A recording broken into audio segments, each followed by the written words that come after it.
হাদিসের মধ্যে আছে আল্লাহর নবী সাল্লাল্লাহু আলাইহি সাল্লাম তিনি কোনোদিন পিছন দিকে হেলান দিয়ে জুতা পায়ে খাবার খেতেন না, বলতেন এটা অহংকারের পরিচয়। আল্লাহর নবী সাল্লাল্লাহু আলাইহি সাল্লাম দুই হাঁটু তুলে পিঠ সোজা রেখে মাথা ঝুঁকায়া এরপরে খানা খেতেন, হাদিস। এবং বলতেন আকুলু কামা ইয়াকুলুল আবদ, এক গোলাম তার মনিবের সামনে যেভাবে খায় আমি মুহাম্মদ আমার রবের সামনে এভাবে খানা খাই। বিনয়, তাওয়াজু, এটা রাসূলুল্লাহ সাল্লাল্লাহু আলাইহি সাল্লামের শোভা ছিল। তাহলে পৃথিবীর মধ্যে আল্লাহ ব্যতীত যদি কেউ অহংকার কিছু করার মতো থাকে তো সেটা রাসূলুল্লাহ করতে পারে। কি বলে? কারণ কোন যোগ্যতায় এক সুতা ওনার মধ্যে ঘাটতি নাই, বলেন না? যত যোগ্যতা কল্পনা করা যায় এর কোনটার মধ্যে উনার কোনো ঘাটতি ছিল? সৌন্দর্য, রূপ, আচার ব্যবহার, কথাবার্তা, জ্ঞান গরিমা, বুদ্ধিমত্তা, চলন বলন সবকিছুতে তিনি সেরা। তবুও তিনি কোনোদিনও অহংকার করেন। হাদিসের মধ্যে আছে আল্লাহর নবী সাল্লাল্লাহু আলাইহি সাল্লাম ডান দিক থেকে কেউ যদি উনাকে ডাক দিতেন, কথা বলতেন, তো আল্লাহর নবী পুরা চেহারা ঘুরাইয়া এভাবে তাকাইয়া কথা শুনতেন। যতক্ষণ ওই লোক কথা বলতো অতক্ষণ চেহারা ফিরাইতেন না। এটা তাওয়াজু, বিনয়। এমন না যে সামনের দিকে তাকাইয়া আছে, ওই বেটারে বলছে হ্যাঁ কবে না শুনতে আসি, তো এমন হয় না আমাদের। আল্লাহ রাসূল এটা করতেন না। কেউ হাতে মুসাফা করছে, নবীজি কখনোই নিজের হাত টেনে নিতেন না। ওই লোক যখন হাত ছাড়াইতো তখন ছাড়তেন। তাওয়াজু, বিনয় ছিল। তাহলে এই জন্য ভাইয়া অহংকার যে করবে না, আল্লাহ বলেন আমার জান্নাত তার জন্য। অহংকার কাকে বলে? আল্লাহর নবী বলছে দুই জিনিসকে। কয় জিনিসকে বলেন? এক নাম্বার বাতারুল হক, যত কিছু হক শরীয়তের বিধিবিধান এর যে কোনো একটাকে অবজ্ঞা করা, ফেলে দেওয়া, পরিত্যাগ করা, নিজের জীবন থেকে বাতিল করে দেওয়া, এটাই অহংকার। এই লোকটাই অহংকারী। এজন্য যত যুবক, যত মুসলমান নামাজ পড়ে না, সেজদা করে না, এরা অহংকারী।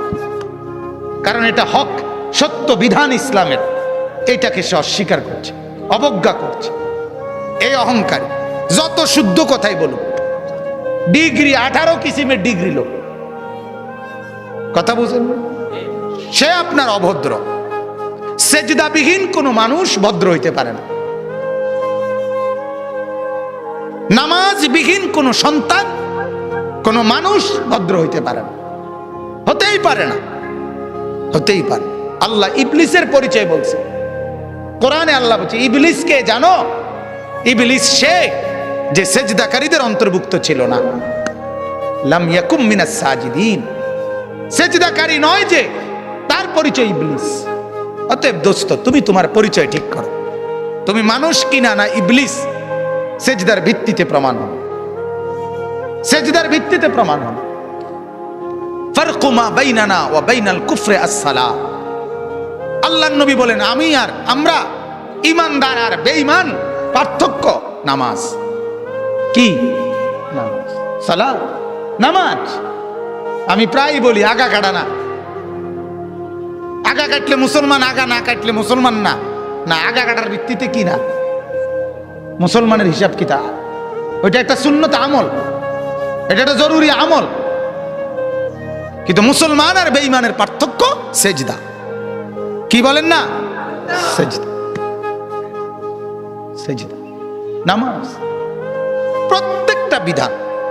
যে সুদ খায় সে অহংকারী, যে ঘুষ খায় সে অহংকারী, যে মিথ্যা বলে সে অহংকারী, যে অশ্লীল ছবি দেখে, নর্তকীর নাচ দেখে সে অহংকারী, যে মা বেপর্দা চলে ওই মা অহংকারী, যে বোন বেপর্দা চলে ওই বোন অহংকারী, যে বিবি বেপর্দা চলে ওই বিবি অহংকারী, যে ঘরে রঙিন টেলিভিশন চলে ওই ঘরওয়ালারা দেমাগি, অহংকারী। আর আল্লাহকে পরোয়া করেন। আর আল্লাহকে মূল্যায়ন করে না। আর আল্লাহ বলেন আমার সাথে যে অহংকার দেখায় কাসামতুহু, আমি তারে এমন ভাবে ধরি এক আষাঢ়ে আমি সোজা করি। আল্লাহ বলেন আমারে চেনো নাই, তো বোঝোই নাই আমাকে।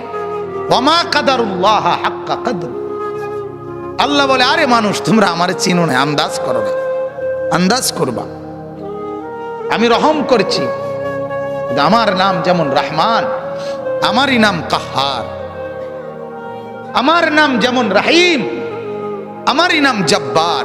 মনে রাখ, আমার দোনো নামের অর্থ শুনে নাও। আমার রহমান নামের অর্থ কি এটাও জেনে নাও, আমার জব্বার নামের অর্থ কি এটাও জেনে নাও। আমার রাহিম নামের অর্থ শোনো, আমার কাহার নামের অর্থ শোনো, তাইলে আন্দাজ করবা। আর আমি ভাগ করে রাখছি কখন আমি রহমতের আচরণ করব, কখন আমি কাহারের আচরণ করব, এটাও আমি ভাগ করে রাখছি। দুনিয়ায় আমি রহমতের আচরণ করি, তোমারে দুগা ভাত খাওয়াই, তোমার এত চুরি ডাকাতি, এত মিথ্যা, এত চুরি, এত মোবাইল, এত অশ্লীলতা, এত গান বাদ্য, এত নাচ গানের পরেও ছেলেপেলেরা মনে করে কই মাতে তো না কেউ। বুঝেন নাই কথাটা? আল্লাহ কিচ্ছু তো কই কই এর মলে কি থাপড় দিল নইলে, দুই একটা আচার দিল নইলে, কিচ্ছু তো কয় না। আমি তো আমার নাফরমানির উপরে তো আমি বহাল তো বিয়েতেই কি আছি। আল্লাহ বলে আহারে আমার একটু দয়া দেখে তুমি ভুল করছো না, আমার একটু দয়া, এ তোমারে দুগা বাট্টাত খাওয়াই দেখে তুমি মাতো না, মনে করছো আমি আর কিচ্ছু কইতাম না। হ্যাঁ, তোমারে যে পরিমাণ ভাত খাওয়াই, আমার বাঘ বাল্লুক রে আমি এত বেশি খাওয়াই, ঠিক না বলে? আমার হাতিকে, আমার তিমিকে আমি এর চাইতে বেশি খাওয়াই। অতএব এটারে তুমি কিছু মনে করো না, আমার শাস্তি বড় সাংঘাতিক। আন্না আযাবি হুয়াল আযাবুল আলীম। আল্লাহ বলেন আমার আযাব বড় ভয়ঙ্কর আযাব। অতএব আমার বাপ প্রত্যেকটা গুনাহ অহংকার, প্রতিটা গুনাহ কি বলেন না অহংকার, অহংকার, অহংকার মানে সে আল্লাহর সাথে বড়াই করছে, আল্লাহকে কিছুই মনে করে না। ছেলেরা এই বাপ একজনও যদি হয়, একজনও যদি শুনে থাকো, তোমার কাছেই বলছি, আল্লাহর কথার একটা নিয়ম মনে রাখবেন, সবাই একরকম হয়ে যায় না, একজন আরেকজন থেকে আলাদা হয়ে যান। অর্থাৎ সবাই একত্রে একসাথে গুনার উপরে জমে যায় না। গুনার পরিবেশ থেকে আপনি একজন হলে একজনই আলাদা হয়ে যান, আপনি তার জন্য আর ফিকির করেন না। যখন দেখবেন নাফরমানি ছাড়ছে না, আপনি নিজেকে বাঁচায় ফেলেন। হাদিসের মধ্যে আছে, হযরত হুযায়ফা রাদিয়াল্লাহু তাআলা আনহু বলছেন, ইয়া রাসূলুল্লাহ, যদি আমি কখনো এমন দেখি যে আমার সমাজের প্রত্যেকেই গুনাহ আর নাফরমানির মধ্যে মজবুত হয়ে গেছে, আমি কি তখন তাদের সাথে মিশে যাব? আল্লাহর নবী বলছেন না, প্রয়োজনে গাছের গোড়ালি, গাছের শেকড় কামড়াইয়া ধইরা হইল, একলা হইল, নিজেকে বাঁচাইবে। বুঝছেন? আমরা দিবানিশি বলে যাচ্ছি, এর ভিতরে দিয়া গোটা পৃথিবী আমল না করুক, তো নিজের ব্যাপারে সিদ্ধান্ত নিয়ে রাখছি আমি নামাজ পড়বই। আমার শায়েখ আল্লামা মুফতি মুশতাকুন নবী সাহেব বলে এই কথা, যে জিকিরের কথা আমি দিন রাত বলে যাচ্ছি, আর বলার দ্বারা যে পড়ছে তো পড়ছে, কিন্তু কেউ যদি না পড়ে, আমি মুশতাকুন নবী সিদ্ধান্ত নিয়ে রাখছি আমি জিকির করবই। হুজুরের কথা এটা, আমি না করবই, বাকি অন্য করেও বলতেছি। এখন যদি কেউ না শুনে অসুবিধা কি? 300 বছর দাওয়াত দিছে, এমন নবী পৃথিবীতে ছিল, একজনই মানানে নাই। হাদিসে আছে, বুঝেন নাই? একজনও কি আনে নাই? কিছে ওই নবী মার গেছে নাকি? ওই নবী বাদ। সূরা ইয়াসিনের মধ্যে আছে 3জন নবী একত্রে দাওয়াত দিছে, 3জন রাসূল। ফাআযাযনা বিসালিতিন, তৃতীয় জনকে দেওয়ার পরে 3জন রাসূল, 3জন রাসূলের দাওয়াতে ঈমান আনছে শুধু একজন। ওয়াজাআ মিন আকসাল মাদিনাতি রাজুলুন ইয়াসআ, একজন। কি হইছে? এজন্য বাপ এটা ফিকির করা, আমার দ্বারা যেন অহংকার না হয়। আমি অনুরোধ করছি, আপনারা যারা শেষবারে বসলেন, আল্লাহ আপনাদের উপরে রহম করেন। আপনাদের কাছে অনুরোধ বাজার, যখনই কোরআনের কথা শুনবেন, আল্লাহর কথা শুনবেন, দিল সাফ করে বসবেন, নিয়ত করে বসবেন। 6 ঘন্টা না শুনলেন, না শুনলেন, 1 ঘন্টাই যখন শুনবেন, একদম ফারেক হইয়া, কোন দোস্ত বন্ধু লগে না লইয়া, একলা চুপচাপ শুনবেন। বন্ধুকে বলে দিবেন, তুই আনতে সর, আমি আমার কথাই শুধু শুনবো এখন। দেখবেন এতে ফায়দা হয়, এতে ফায়দা হয়, উপকার হয়। আজকে এজন্য এই গুনার উপরে জমে থাকা, ঠাট্টা মনে করা, ওয়াজটাকে ঠাট্টার বিষয় বানা করে, হাসে, ব্যাটকায়, কিচ্ছা কয়, গল্প করে, তামসা করে, এটার নাম ওয়াজ। মানুষ জমছে না বাজান, না বাজান। আখেরাতে লোক সংখ্যার ভিত্তিতে নেকি না, লোক সংখ্যার ভিত্তিতে না, না না। কোরআনে আল্লাহ বলছে, আমি কোয়ান্টিটি না, আমি কোয়ালিটি দেখব। আমি পরিমাণ না, গুণগত মান দেখব, গুণগত মান। কারো 1 সেজদা 7 আসমান আর জমিনের চাইতে ভারী হবে, কারো 1 কোটি সেজদা ওজনে আসবে না। ওই যে সুন্নত মোতাবেক হয় নাই, কোরআনে আছে, ফালা নুকিমু লাহুম ইয়াউমাল কিয়ামাতি ওয়াজনা। কোন কোন নাফরমানের সমস্ত আমল ওজনে আসবে না, মানে এটা 1 কেজি হইতো না। এই জন্য ভাইয়া মাকসাদ স্পষ্ট হওয়া চাই। আমাদের ভিতরে ইখলাস দরকার, আমারও, আয়োজকদেরও, শূন্যওয়ালাদেরও, নাহলে কাঙ্ক্ষিত খরচ হয়। প্রতিটা মাহফিলে কষ্ট আছে, প্রত্যেকটা মাহফিল মেহনতের মাহফিল। এনে আইসা বক্তা হিসাবে শুধুমাত্র 1000 টাকা চুক্তি করে নিয়ে যাওয়া, এটার নাম জিন্দেগি না। এর পিছনে অনেক শ্রম ব্যয় আছে। তাহলে এটার একটা ফলাফল চাইতে হইব, কথা বলেন না? ফলাফল এটাই কি যে লোকেরা বললো তারার মাহফিলে লোক হয়েছে, এটাই ফলাফল, এটাই প্রাপ্তি?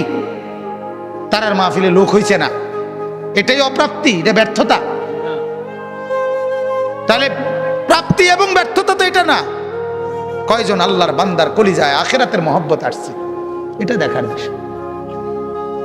কয়টা ছেলের ভিতরে নামাজের জজবা আসছে, এটা দেখার বিষয়। এই জন্য আমার অনুরোধ, আল্লাহ তাআলা বলে, বান্দা অহংকার করলে আমি জান্নাত দেব না, আর অহংকার না করলে আমার জান্নাত তোমার জন্য। আর প্রতিটা নাফরমানি অহংকার, অহংকার। 2 নম্বর হলো গামতুন নাস, অপরকে তুচ্ছ করা, মানুষকে তুচ্ছ তাচ্ছিল্য করা যে কোনো ভাবে, এটা অহংকার। এটা কি বলেন না? অহংকার। অতএব আল্লাহ বলেন অহংকার করবে না, আমার থেকে জান্নাত বুঝে নিবা। আর আমি অল্প কথার জন্য বললাম, অহংকার 2 জিনিস। আল্লাহ আল্লাহর রসুলের কোনো নাফরমানি হওয়া, এটাই অহংকার। আর মানুষকে হেয় করা, এটাই অহংকার। আমরা দ্বিতীয়টা যদিও কিছুটা বুঝি, প্রথমটা বুঝি না। বুঝেন নাই কথাটা? একজন আরেকজনের হেয় করা, এটা যে অহংকার কয়, এটা মোটামুটি সবাই বোঝে। এটা কইতেও পারে একজন, বেটা বেটাগিরি দেহ হুডাঙ্গিরি মারো, হ্যাঁ। কিন্তু মূলত দুটোটাই অহংকার, গুনাহ অহংকার। কারণ গুনাহ মানেই তো হলো তুমি আল্লাহকে কি করছো না, পরোয়া করছো না। মেম্বাররে ভয় করছো, অথচ মেম্বার সামনে নাই, অথচ আল্লাহ তো সামনে। চেয়ারম্যানরে ভয় করছো, অথচ চেয়ারম্যান তো সামনে নাই, আল্লাহ তো সামনে। আল্লাহ আমার সাথে আছে কিনা বলেন? আল্লাহ আমাকে দেখছেন না কখন? আল্লাহর আড়ালে আমি কখন? কথা কয় না। কোন সেকেন্ড, কোন পলক? 2 নম্বর ওয়ালা ফাসাদান, আল্লাহ বলেন ফাসাদ যে করবে না। ফাসাদ কি? ফাসাদ মানে জুলুম। জুলুম কি? একই অর্থ, গুনাহ। অর্থাৎ আমার কাছে যা প্রাপ্য আল্লাহ আল্লাহ রসুলের পক্ষ থেকে, এর ব্যতিক্রম করাই জুলুম, এক ব্যতিক্রম করাই বিশৃঙ্খল। একই অর্থ। অর্থাৎ এখন নামাজের ওয়াক্ত, এখন নামাজ না পড়া এটাই ফাসাদ, এটাই বিশৃঙ্খলা, এটাই সমাজের অশান্তির কারণ। হালাল খাওয়ার কথা, হালাল না খাওয়া, এটাই অশান্তির কারণ। সমাজের এত বিশৃঙ্খলা কেন? কেন? পঞ্চম শ্রেণীর ছাত্রী ধর্ষিতা, সপ্তম শ্রেণীর ছাত্র ধর্ষক, নির্যাতনকারী, নাউজুবিল্লাহ।